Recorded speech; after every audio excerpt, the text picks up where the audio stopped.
Hello students, dimensional analysis के application कितने? 4 application. क्या क्या पढ़ा हमने? टू चेक द करेक्टनेस, ये पहला एप्लीकेशन था। यूनिट कन्वर्जन दूसरा एप्लीकेशन था। फिजिकल रिलेशन डिराइव करना तीसरा एप्लीकेशन था। और किसी अननोन क्वांटिटी के डायमेंशनल फार्मूला को निकालना किसी इक्वेशन में, वो हमारा क्या था? फोर्थ एप्लीकेशन था। तो इस तरीके से डायमेंशनल एनालिसिस के 4 एप्लीकेशन होते हैं।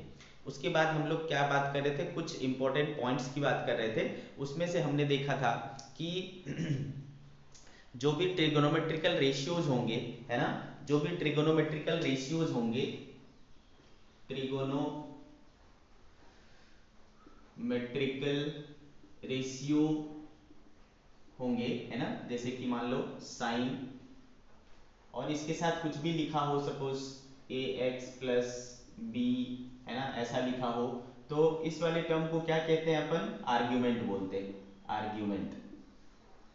और ये आर्ग्यूमेंट क्या होता है? डायमेंशनलेस। आर्ग्यूमेंट क्या होता है? डायमेंशनलेस। जब मैं डायमेंशनलेस कहता हूं तो इसका क्या मतलब होता है बच्चों? m0 l0 t0, है ना। जब हर चीज का पावर 0 होता है तो क्या होता है? 1। किसी भी चीज का पावर 0 मतलब क्या देता है? 1। तो डायमेंशनलेस का मतलब ये हुआ। ठीक है बच्चों, तो ये एज अ होल डायमेंशनलेस होगा, इसका इंडिविजुअल टर्म भी डायमेंशनलेस होगा। ठीक है, ये एक बात हुआ। दूसरी बात हमने बताई थी कि ये पूरा का पूरा टर्म भी खुद में क्या होता है? डायमेंशनलेस। ठीक है, whole trigonometric ratio is also dimensionless. इसके पास भी कोई डायमेंशन नहीं होता है। ठीक है, दैट मीन्स कि m0 l0 t0, यानी इसका भी वैल्यू क्या होगा? 1 होगा। तो इक्वेशन में जहां कहीं भी आएगा, इस पूरे के बदले क्या रख सकते हो? 1 रख सकते हो। यहाँ पर जो आएगा उसका भी डायमेंशन क्या ले सकते हो? 1 ले सकते हो। इसके इंडिविजुअल टर्म्स के भी डायमेंशन क्या होंगे? 1 होंगे। तो इनको आपको यूज करना है। ठीक है बच्चों, ये तो हुई, है ना, हमने इतना कल पढ़ा था। इसके आगे बच्चों देखो, याद करो जब हम लोग बेसिक मैथमेटिक्स पढ़े थे, तो बेसिक मैथमेटिक्स में आपको मैंने 2 चीजें बताई थी। एक बताया था बच्चों एक्सपोनेंशियल के बारे में, और एक बताया था मैंने लॉगरिथम के बारे में। ठीक है, तो कुछ लॉगरिथमिक फंक्शन होंगे, कुछ लॉगरिथमिक फंक्शन और एक्सपोनेंशियल फंक्शन, इस तरह के फंक्शन आपको दिखाई देंगे। तो देखो क्या होता है, जैसे कि मैं बोलता हूं बच्चों की लॉग, ठीक है, लॉग याद करो क्या होता था? सपोज ए एन ऐसा करके आता था। आ रही बात समझ में? Log A N.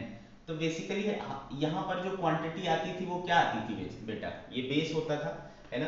तो यहाँ पर जो क्वांटिटी आती थी वो भी क्या होता था? आपका कांस्टेंट होता था। और ये वाला जो क्वांटिटी होता था वो भी क्या होता था? कांस्टेंट होता था। ये जो पावर होता था वो कांस्टेंट होता था। ठीक है बच्चों, तो जो भी लॉग के साथ वैल्यू होगी ना, सपोज ax प्लस बी लिखा हुआ है, तो ये बेसिकली क्या है? पावर। और पावर क्या होता है? नंबर, है ना। तो इसको अपन क्या कहते हैं बच्चों? आर्ग्यूमेंट। इसको भी आर्ग्यूमेंट कहा जाता है। ठीक है, इसको भी क्या कहा जाता है? आर्ग्यूमेंट कहा जाता है। और ये आर्ग्यूमेंट जो होता है बच्चों, वो क्या रहता है? इसके भी डायमेंशनलेस होते हैं, डायमेंशनलेस होते हैं। ठीक है, लॉगरिथमिक फंक्शन के साथ, लॉग के साथ जो कुछ भी होगा ना, लॉग के साथ जो कुछ भी होगा वो हमेशा क्या रहेगा बच्चों? डायमेंशनलेस। तो कल से जो मैंने आपको नोट्स लिखाने शुरू किए थे, उसमें से नेक्स्ट नोट लिख लोगे क्या? कि argument of log is also dimensionless। Dimensionless. और डायमेंशनलेस का मतलब आप समझ ही गए हो, है ना। इसका डायमेंशन क्या होगा? 1 होगा। इंडिविजुअल टर्म्स के भी डायमेंशन क्या होंगे? 1, मतलब डायमेंशनलेस होंगे। उसका वैल्यू क्या रख सकते हो? 1 रख सकते हो। साथ में जो होल लॉग का लॉग है, होल लॉग फंक्शन है, पूरा जो लॉग है वो भी क्या होगा, अपने आप में डायमेंशन लेस होगा। क्यों? क्योंकि लॉग का वैल्यू हमेशा क्या होता है, एक नंबर होता है, और नंबर का कोई डायमेंशन नहीं होता है। तो ये भी याद रखें, है ना। Whole log term has no dimension, no dimension, इसके पास भी कोई डायमेंशन नहीं होता। आगे बात समझ में बच्चों, ठीक है, इसको याद रखें। सिमिलरली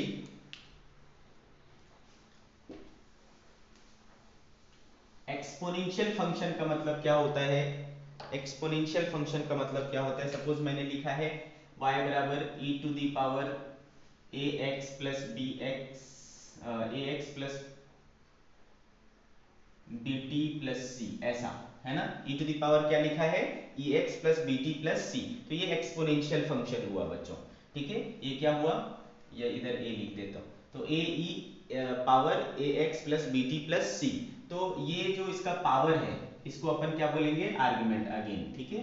इसको क्या बोलेंगे, आर्गुमेंट। तो चूंकि ये पावर है ना, पावर क्या होता है जनरली, है ना, पावर क्या होता है, नंबर्स होते हैं। पावर क्या होता है, number, e to the power 1, e to the power 2, e to the power 3। और नंबर्स क्या होंगे बच्चों, डायमेंशन लेस। तो अगेन ये भी चीज क्या होगा, डायमेंशन लेस होगा, ठीक है। तो argument of exponent is also क्या, डायमेंशन लेस। तो ये डायमेंशन लेस है, तो इसका हर एक टर्म भी क्या होगा, डायमेंशन लेस होगा, ठीक है। तो इसको भी आप यूज करेंगे न्यूमेरिकल सॉल्व करते वक्त, ठीक है। तो चलो, argument of exponent is also dimensionless, ठीक है।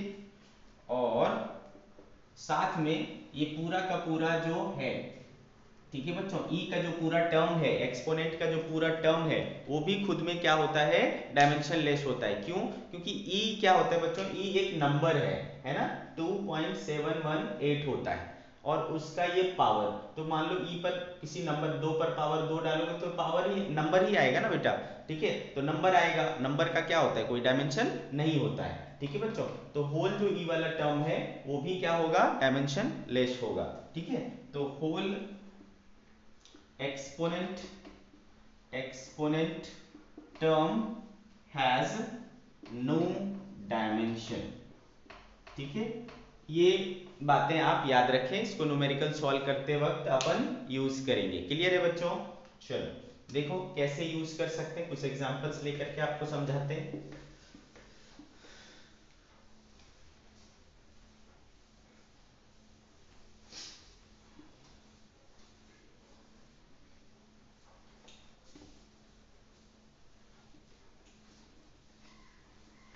समझो कि मैंने ऐसा लिखा,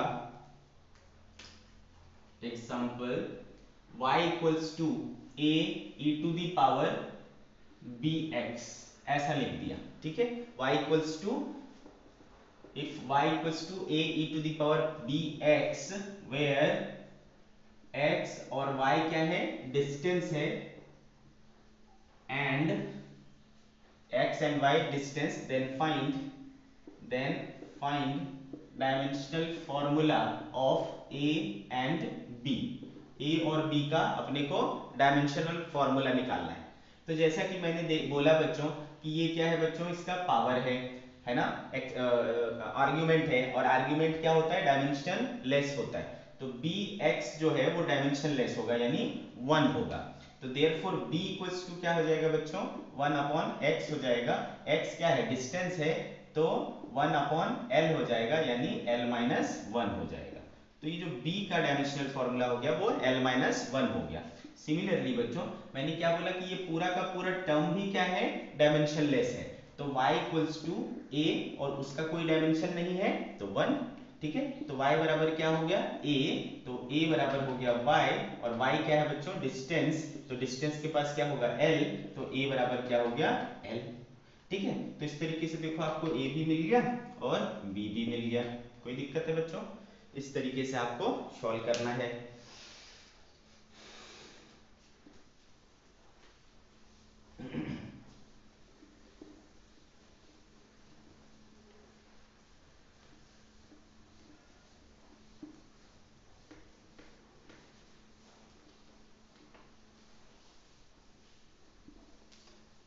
नाउ सी, मान लो मैंने एक और एग्जांपल ले लिया, इफ y इक्वल्स टू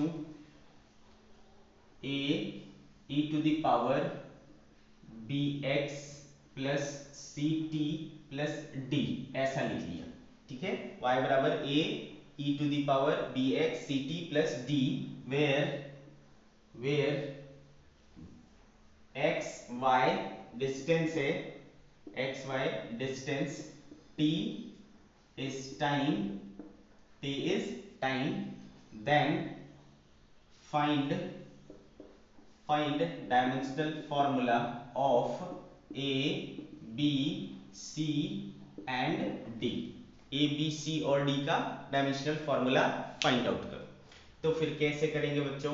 तो बच्चों मैंने क्या बोला, इसका जो ये है आर्गुमेंट है वो क्या होगा, डायमेंशन लेस। जब आर्गुमेंट डायमेंशन लेस है तो इसका हर एक इंडिविजुअल टर्म भी क्या होगा, डायमेंशन लेस। क्यों ऐसा? क्योंकि similar quantities are added, similar quantities are subtracted and the result we obtain is also of similar nature, ठीक है। तो ये भी डायमेंशन लेस, ये भी डायमेंशन लेस, ये भी डायमेंशन लेस होगा, तभी जा करके होल टर्म क्या होगा, डायमेंशन लेस होगा, ठीक है बच्चों। तो इस कंसेप्ट का अपन यूज करेंगे। तो क्या हो गया देखो, bx क्या होगा, डायमेंशन लेस, ठीक है। तो b बराबर क्या हो जाएगा, 1/x 1/l, l minus 1, b का निकल गया। सिमिलरली ct भी डायमेंशन लेस होगा, तो c बराबर 1/t, तो क्या हो जाएगा t माइनस 1, c का भी डायमेंशन मिल गया। और d इक्वल्स टू क्या हो जाएगा 1, यानी d क्या हो गया, dimension less, m0 l0 t0, ये d का हो गया। फिर हमने क्या पढ़ा बच्चों, ये होल टर्म क्या है, डायमेंशन लेस है, पूरा का पूरा टर्म ही डायमेंशन लेस है। तो y बराबर क्या हो जाएगा, a इंटू 1, देयरफॉर a बराबर क्या हो जाएगा y, और y क्या है डिस्टेंस, तो a बराबर क्या आ गया l। तो देखो अपने सारे टर्म्स के डायमेंशनल फॉर्मूले निकाल लिए है ना, इनको यूज करते हुए, कोई दिक्कत?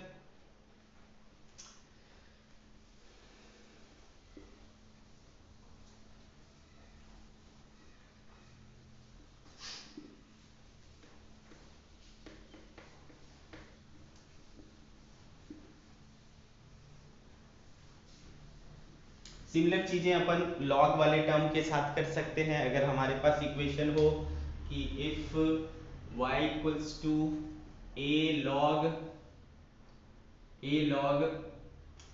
bx, ऐसा हो सपोज, ठीक है, a log bx, तो आपको a log bx where y और x क्या है, डिस्टेंस है, ठीक है। तो a एंड b का डायमेंशनल फॉर्मूला क्या होगा, dimensional formula of a and b क्या होगा, ठीक है, ऐसा। तो बच्चों अगेन सेम चीजें करेंगे। आपको पता है कि इसका जो आर्गुमेंट होता है, मतलब ये होता है, वो डायमेंशन लेस होता है। तो b इंटू एक्स बराबर 1, तो b बराबर 1/x 1/l, l माइनस 1, ठीक है, b का निकल आया। फिर ये होल टर्म क्या होगा, वो भी डायमेंशन लेस होगा, तो y बराबर क्या हो जाएगा a, और y क्या है बच्चों, डिस्टेंस, तो a का क्या हो गया l, ठीक है। तो इस तरीके से अभी जो हमने जितने नोट्स लिखाए उसके आप यूज कर सकते हैं, उसकी एप्लीकेशन इस तरीके से कर सकते हैं, ठीक है बच्चों। तो ये था डायमेंशनल एनालिसिस का एप्लीकेशन। आप डायमेंशनल एनालिसिस के एप्लीकेशन को यूज करते हुए ये 4 तरह की चीजें कर सकते हैं, ठीक है बच्चों। अब देखो, अब डायमेंशनल एनालिसिस यूजफुल तो है, बहुत सारा हमने उसका यूज किया है ना, 4 तरीके से यूज किया, काफी काम आता है डायमेंशनल एनालिसिस, है ना, यूनिट को कन्वर्ट करने में, करेक्टनेस चेक करने में, है ना, फिजिकल रिलेशन डिराइव करने में, किसी क्वांटिटी का डायमेंशनल फॉर्मूला फाइंड आउट करने में, है ना, इस तरीके से काफी सारे यूज हैं। लेकिन इसकी भी कुछ ड्रॉबैक्स हैं, है ना, डायमेंशनल एनालिसिस के कुछ ड्रॉबैक्स हैं, डायमेंशनल एनालिसिस के कुछ लिमिटेशंस हैं, ठीक है। तो हम लोग जो अपना नेक्स्ट टॉपिक पढ़ेंगे वो है लिमिटेशंस ऑफ डायमेंशनल एनालिसिस, ठीक है, limitations of dimensional analysis, limitations of dimensional analysis, ठीक है, लिमिटेशंस ऑफ डायमेंशनल एनालिसिस क्या होता है ये समझिए। पहला, इसका सबसे बड़ा जो ड्रॉबैक है, याद करो मैंने आपको एक चीज बोला था कि अगर कोई इक्वेशन आपको डायमेंशनली करेक्ट आ गया तो ये इस बात की गारंटी नहीं है कि वो फिजिकली भी क्या होगा, करेक्ट होगा। बताया था कि a dimensionally correct equation need not necessarily to be physically correct. वो फिजिकली करेक्ट हो भी सकता है और फिजिकली इनकरेक्ट भी हो सकता है। समझ में आया क्या? बट अगर एक इक्वेशन डायमेंशनली इनकरेक्ट आ गया तब वो पक्का गलत होगा। ठीक है, फिर वो उसके फिजिकली करेक्ट होने की कोई संभावना नहीं है। समझ में आया? तो ये इसका सबसे बड़ा ड्रॉबैक है कि a dimensionally correct equation may be physically correct और may not be।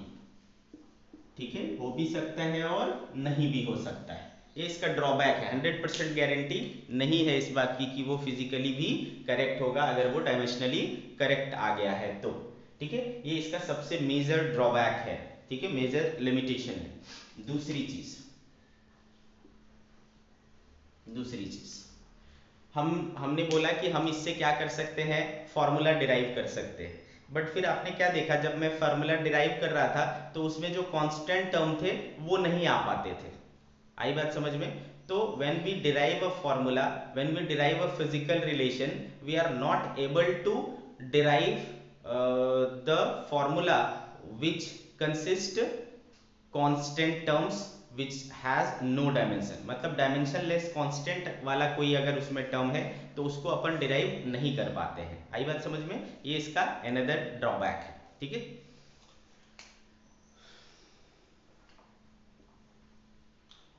when we derive a physical relation, we are not able to derive the exact relation by dimensional analysis because constant term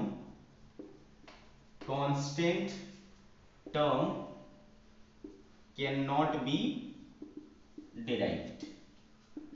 क्योंकि उसमें जो constant term थे वो derive नहीं हो पाते थे। ठीक है, तो अपने को बस एक मोटा मोटा अंदाजा लगता है, कांस्टेंट को अपने को अलग से निकालना पड़ता है। ठीक है, तो ये इसका दूसरा मेजर ड्रॉबैक हो गया। तीसरा चीज हमने जो भी फॉर्मूले डिराइव किए, आप कुछ कॉपी को पलट के देख सकते हो कि हमने जितने भी क्वेश्चन में डेरिवेशन किया, ठीक है, सब में जो क्वांटिटीज थे वो आइदर मल्टीप्लाइड था या तो डिवाइड था।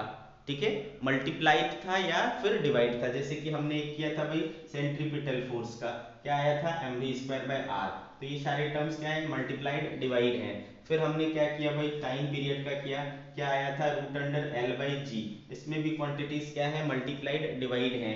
एक हमने निकाला था भाई पोटेंशियल एनर्जी का mgh। ठीक है, इसमें भी क्या है, मल्टीप्लाइड है। फिर हमने निकाला था भाई काइनेटिक एनर्जी का, क्या आया था, mv²। इसमें भी क्या है, मल्टीप्लाइड डिवाइड है। ठीक है, अगर कोई ऐसा इक्वेशन लाना हो मुझे, जैसे कि s = ut + ½ at², ऐसा कोई रिलेशन अगर डिराइव करना है तो हम नहीं कर पाएंगे, ऐसे रिलेशन को नहीं डिराइव कर पाएंगे। आई क्या बात समझ में? ऐसे रिलेशन को नहीं डिराइव कर पाएंगे। तो क्या समझ में आया बच्चों? हम सिर्फ ऐसे रिलेशन को डिराइव कर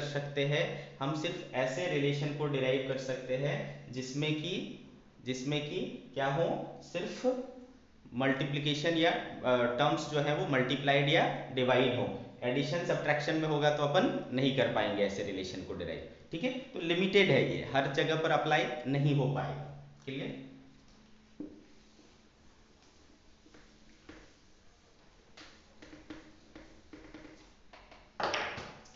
तो अगला हो गया बच्चों, we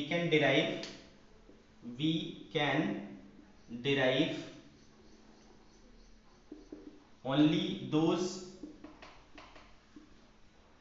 relation in which physical quantities are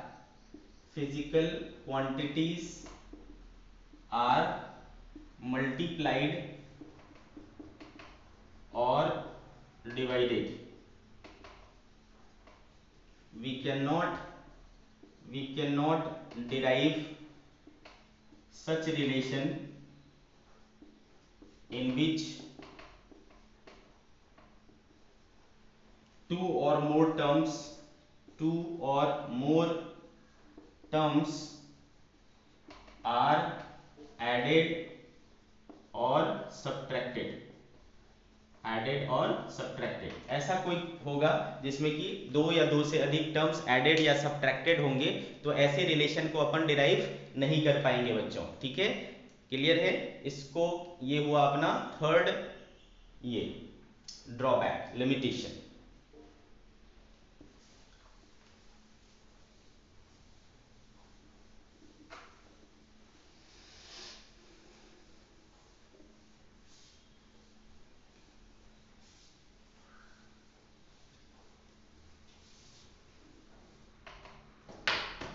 now see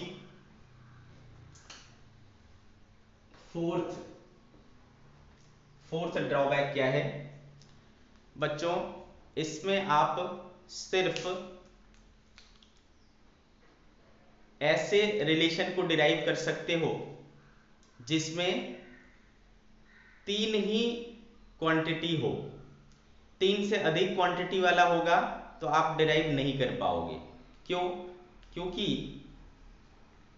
आप देखते थे हम क्या करते थे, इधर का MLT और इधर का जो भी MLT करके आता था, है ना, तो इसके इधर के m के पावर और इधर के m के पावर को इक्वेट करते थे, इधर l के पावर और इधर l के पावर को इक्वेट करते थे, इधर t के पावर और इधर के t के पावर को इक्वेट करते थे, है ना बच्चों। तो हमारे पास कितने इक्वेशन बनते थे? तीन इक्वेशन बनते थे। तो तीन इक्वेशन को सॉल्व करके आप क्या कर सकते हो? सिर्फ तीन ही क्वांटिटी निकाल सकते हो। तीन ही क्वांटिटी निकाल सकते हो ना, तीन इक्वेशन से जितने इक्वेशन उतनी क्वांटिटी आप निकाल सकते हो, है ना। तो अगर इसमें चौथी कोई अननोन क्वांटिटी होगी तो आप उसको डिराइव नहीं कर पाओगे, है ना। इसलिए इसमें सिर्फ ऐसे रिलेशंस को डिराइव किया जा सकता है जिसमें तीन या तीन से कम क्वांटिटीज हों। ठीक है, इससे ज्यादा होगी तो आप नहीं डिराइव कर पाओगे। तो देखिए बच्चों, by dimensional analysis we can derive only those relation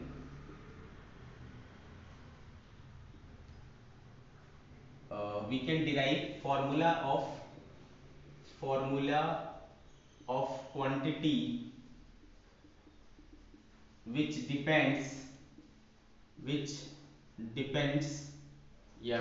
do not depends on more than three quantities।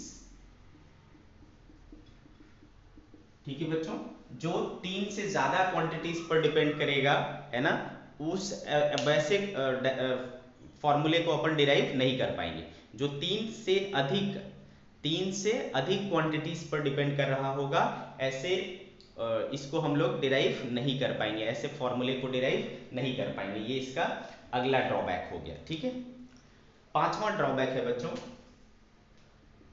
है ना, हमने अभी सीखा है कि जो लॉग के टर्म्स होते हैं, साइन कॉस यानी ट्रिगोनोमेट्रिकल रेशियोज के टर्म होते हैं या एक्सपोनेंट के टर्म्स होते हैं, ये सभी के सभी क्या है, डायमेंशनलेस होते हैं। तो अगर कोई फॉर्मूले में ये सब टर्म्स आएंगे तो वो डिराइव नहीं हो पाएंगे, क्योंकि उनका डायमेंशन ही नहीं होता है। डायमेंशनलेस चीज़ों को आप डिराइव नहीं कर सकते। अब डायमेंशन नहीं है जिसके पास, तो उसके पास उसके ऊपर डायमेंशनल एनालिसिस कैसे लगाओगे? बात समझ में आ रही है आपको? तो जो फॉर्मूले है ना, इन सब टर्म्स को इंक्लूड करेगा, ऐसे फॉर्मूले अपन डिराइव नहीं कर सकते बाय डायमेंशनल एनालिसिस। ठीक है, by dimensional analysis we cannot derive such relation which consist trigonometrical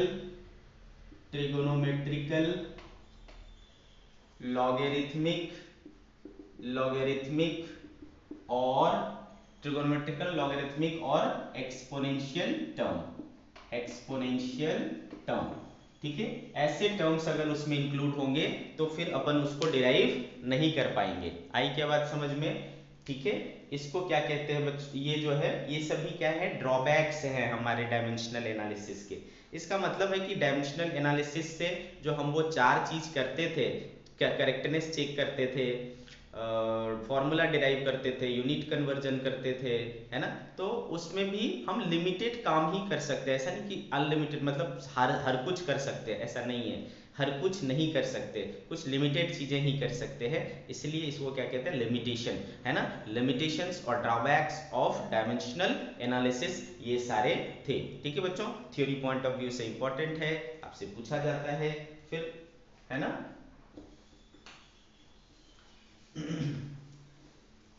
देखो बच्चों, हमने क्या पढ़ा कि जो भी क्वांटिटीज होती है हमने उसको क्या किया है, दो कैटेगरी में बांट दिया है ना। एक को बोला हमने फंडामेंटल क्वांटिटी और एक को बोला हमने डिराइव्ड क्वांटिटी, है ना। Fundamental quantity and derived quantity, इस तरह के दो क्वांटिटीज हमने पढ़े।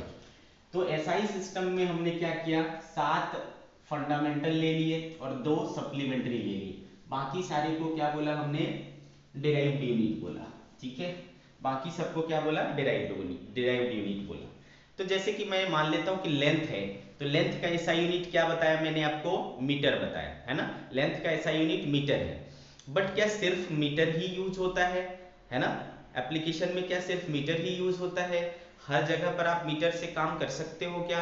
जैसे कि मुझे अगर यहाँ से, है ना, यहाँ से अमेरिका तक का डिस्टेंस मापना है, ठीक है, तो मैं मीटर स्केल से मापते मापते क्या हो जाऊंगा, थक जाऊंगा, तो मुझे कोई बड़ा यूनिट चाहिए।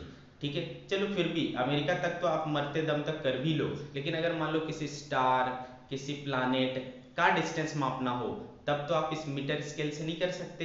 ठीक है, तो उसके लिए आपको कुछ बड़े बड़े यूनिट्स की जरूरत पड़ेगी। ठीक है, सिमिलरली अगर मुझे दो एटम्स के बीच का डिस्टेंस चाहिए, तो वहां पर भी हमारा मीटर स्केल लेकर, जो दिखता ही नहीं है, एटम तो इतने छोटे होते हैं कि वो दिखता ही नहीं है, जो दिखता ही नहीं है तो उसके ऊपर कैसे आप मीटर स्केल ले जाओगे और मापोगे, तो आप नहीं माप सकते बच्चों। तो उसके लिए क्या चाहिए, मुझे कुछ बहुत छोटे यूनिट की जरूरत पड़ती है। ठीक है, तो सिर्फ ऐसा नहीं कि सिर्फ मीटर ही सफिशियंट है, इसके अलावा कुछ बहुत बड़े यूनिट्स, कुछ छोटे यूनिट्स, ऐसे चीजों की भी जरूरत पड़ती है। ठीक है, तो हम बात करेंगे बच्चों some other units of length, some other units of length. ठीक है, पहले बात करेंगे लार्ज यूनिट्स की, लार्ज यूनिट्स, बड़े बड़े यूनिट्स। ठीक है, तो इसमें अपन यूज करते हैं बच्चों, पहला है लाइट ईयर। ठीक है, ध्यान से समझना, लाइट ईयर। सुनने में ऐसा लगता है, ईयर मतलब साल, साल तो क्या होता है भाई, समय, है ना। साल क्या होता है, समय होता है। लेकिन ये लाइट है ना, कंफ्यूज मत होना, लाइट ईयर क्या है, यूनिट है किसका, लेंथ का, नॉट समय, है ना, टाइम का नहीं है ये, किसका है, लेंथ का है। ठीक है। तो आप ध्यान रखें बच्चों कि लाइट ईयर जो है वो किसका यूनिट है, डिस्टेंस का यूनिट है। कंफ्यूज मत होना, कई बार बच्चे गलती से क्या मार देते हैं, टाइम का यूनिट है। आपसे पूछेगा light year is the unit of which quantity, तो आपको दिया रहेगा लेंथ, टाइम, है ना, इस तरीके से। तो आपको क्या मारना है, लेंथ का मारना है, ठीक है, लेंथ। अच्छा, क्या होता है लाइट ईयर, बोला जाता है बच्चों, आपको पता है ना, लाइट जो है वो क्या करता है, ट्रैवल करता है। लाइट ट्रैवल करता है विथ स्पीड c, यानी 3 × 10⁸ मीटर पर सेकेंड। इतने स्पीड से लाइट क्या होता है, ट्रैवल करता है, आपको पता है ना, दिस मच स्पीड। तो भाई लाइट जब ट्रैवल करता है तो लाइट एक साल में कितना ट्रैवल करेगा, ठीक है, the distance travelled by light in 1 complete year. बात आ रही समझ में, the distance travelled by light in 1 complete year is known as light year, ठीक है बच्चों। तो the distance travelled by light in 1 year is called 1 light year, ठीक है, इसको अपन क्या कहते हैं, 1 लाइट ईयर, ठीक है बच्चों। तो आपको जैसा कि पता है कि डिस्टेंस बराबर क्या होता है बच्चों, स्पीड इनटू टाइम होता है। तो लाइट की स्पीड कितनी है, 3 × 10⁸, ठीक है, और टाइम कितने समय में, 1 ईयर में कितना समय होगा बच्चों, 365 डेज, एक डे में 24 आवर, 1 आवर में 60 मिनट और 1 मिनट में 60 सेकेंड, इतना टाइम हो गया बच्चों, है ना। जब आप इनको पूरे को सॉल्व करोगे ना, ठीक है, जब इनको आप पूरे को सॉल्व करोगे तो ये आएगा बच्चों 9.46 × 10⁻15 मीटर। कितना आएगा, 9.46 × 10⁻15 मीटर। इसी को अपन क्या बोलते हैं बच्चों, 1 लाइट ईयर। सिंबल क्या होता है, LY, ठीक है। तो आप याद रखना, आपसे इसकी वैल्यू पूछी जा सकती है, 2 क्वेश्चंस यहाँ से बनते हैं। आपको पूछेगा इसकी वैल्यू क्या होती है, तो 9.46 × 10⁻15 मीटर, और दूसरी चीज पूछी जाएगी कि होता क्या है ये, डेफिनेशन ये, और ये किसका यूनिट है, तो लेंथ का यूनिट है। 9.46 × 10⁻15 मीटर, देखो मीटर किसका होता है, लेंथ का होता है, तो ये लेंथ का यूनिट है, ठीक है। तो लाइट ईयर समझ में आया आपको।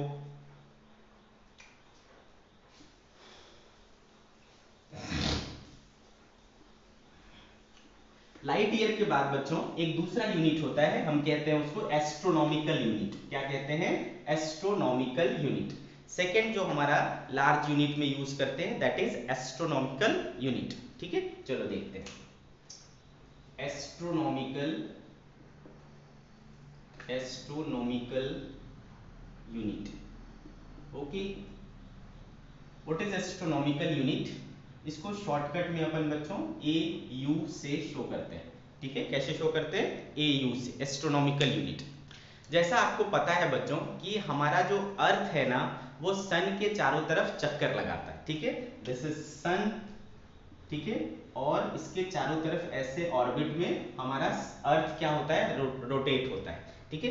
तो अर्थ कभी यहाँ होता है, कभी यहाँ होता है, कभी यहाँ होता है, तो इसके बीच की जो डिस्टेंस है वो हमेशा क्या होती रहती है, चेंज होती रहती है। तो हम क्या करते हैं, पूरे साल में जो इसकी डिस्टेंस है ना उसका एवरेज ले लेते हैं, उसको कहते हैं मीन डिस्टेंस, है ना, mean distance between sun and earth, ठीक है बच्चों। Mean distance between sun and earth को ही हम लोग क्या कहते हैं बच्चों, एस्ट्रोनॉमिकल यूनिट कहते हैं। आगे क्या बात समझ में, तो इसको डिफाइन करेंगे, the mean distance between sun and earth is called astronomical unit, AU, ठीक है, एस्ट्रोनॉमिकल यूनिट। आएगी ये बात समझ में, क्या कहते हैं इसको हम लोग, एस्ट्रोनॉमिकल यूनिट कहते हैं। 1 AU इक्वल टू होता है बच्चों, 1 AU इक्वल टू होता है 1.496 × 10⁻11 मीटर। कितना होता है 1.496 इंटू 10⁻11 मीटर। अप्रॉक्स में इसको आप 1.5 इंटू 10⁻11 मीटर यूज कर सकते हो। तो याद रखना 1 एस्ट्रोनॉमिकल यूनिट का वैल्यू है ना, ये आपसे पूछा जाएगा, what is the value of astronomical unit. ठीक है बच्चों, तो कितना हो जाता है 1.5 इंटू 10⁻11 मीटर, इतना हो जाएगा आपका। क्लियर है? तो ये हो गया बच्चों सेकेंड बड़ा यूनिट है ये। ठीक है,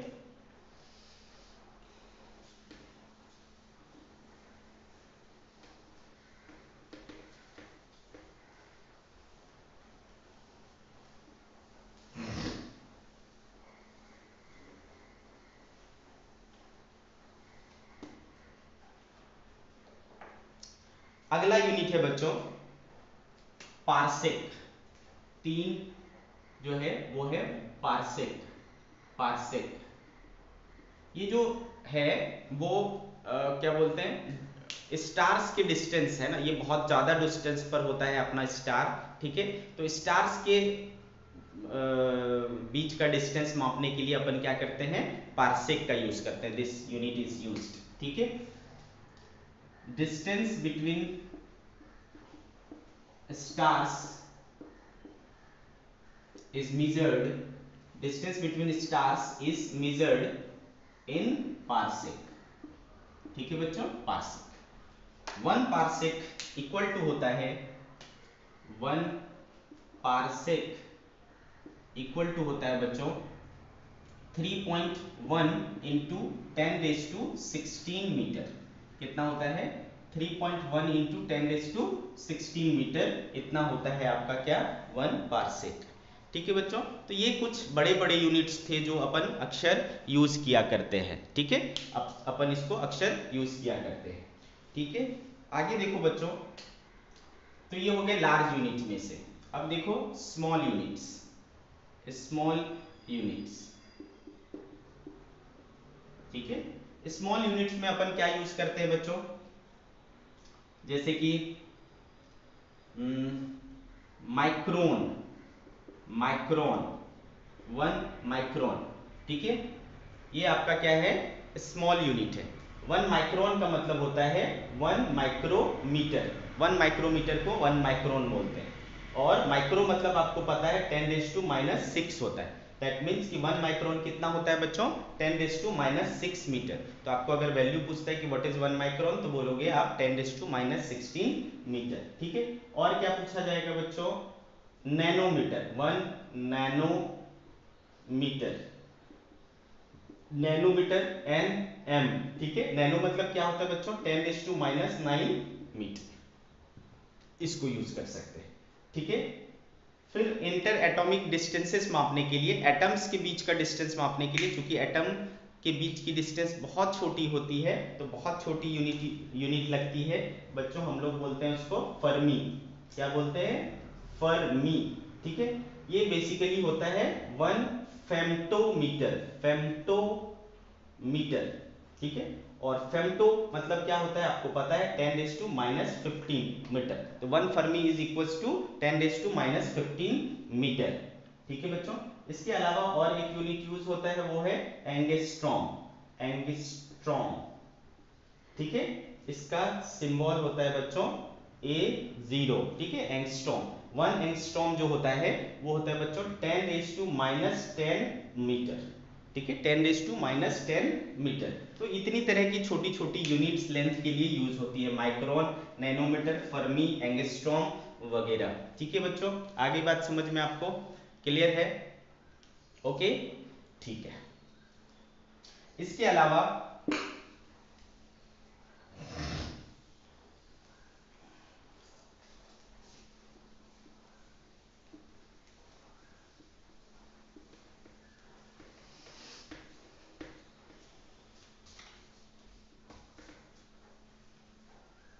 some other units of mass। मास के लिए भी ऐसे कुछ कुछ अदर यूनिट्स का अपन यूज करते हैं, जैसे कि, ठीक है बच्चों, जैसे कि बड़े यूनिट्स में बात करूं तो बड़े यूनिट्स में हो जाता है बच्चों क्विंटल। क्विंटल, सुना होगा आपने, ठीक है बच्चों। 1 क्विंटल जो है बच्चों 100 केजी के बराबर होता है। क्या होता है?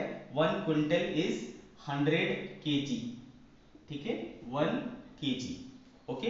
दूसरा होता है बच्चों मीट्रिक टन, 1 एमटी, या फिर 1 मीट्रिक टन, ठीक है, ये 10 क्विंटल के बराबर होता है, 10 क्विंटल, ठीक है बच्चों, 10 क्विंटल के बराबर होता है, 10। और 1 क्विंटल कितना होता है बच्चों? 100 केजी, सॉरी 100 केजी, तो ये कितना हो गया? 1000 KG. 1 metric ton is equal to 1000 KG, 1 metric ton is 1000 KG, ठीक है। ये सारी वैल्यूज याद रखने की चीजें हैं, आपको याद करना ही पड़ेगा। तो 1 मीट्रिक टन इज 1000 केजी। ये हो गए बच्चों बड़े यूनिट्स। छोटे यूनिट्स में यूज होता है AMU, 1 AMU। AMU मतलब क्या होता है बच्चों? Atomic mass unit, atomic mass unit, ठीक है। ये बहुत छोटे यूनिट्स में यूज होते हैं, जैसे कि एटम्स का मास मेजर करना है, उसमें क्योंकि एटम बहुत छोटा होता है तो उसकी वैल्यू भी क्या होगी? मास की वैल्यू बहुत छोटी होगी। तो 1 एटॉमिक मास यूनिट है ना, इसको डिफाइन किया जाता है बच्चों, आपने पढ़ा भी होगा, 1/12 ऑफ, ठीक है, 1/12 ऑफ C12 है ना, C612 एटम, ठीक है। C612 एटम का 1/12 मास क्या कहलाता है? 1 AMU कहलाता है, और इसकी वैल्यू आती है 1.66 into 10⁻27 kg। How much is 1 AMU? 1.66 into 10⁻27 kg। आगे बात समझ में आपको? तो ये है बच्चों AMU। तो ये कुछ यूनिट्स थे मास के, ठीक है बच्चों। तो हमने पढ़े कुछ some other units of mass. तो बच्चों यहाँ पर आज का हमारा लेक्चर समाप्त होता है। कल हम लोग फिर कुछ नई चीज़ों को सीखेंगे।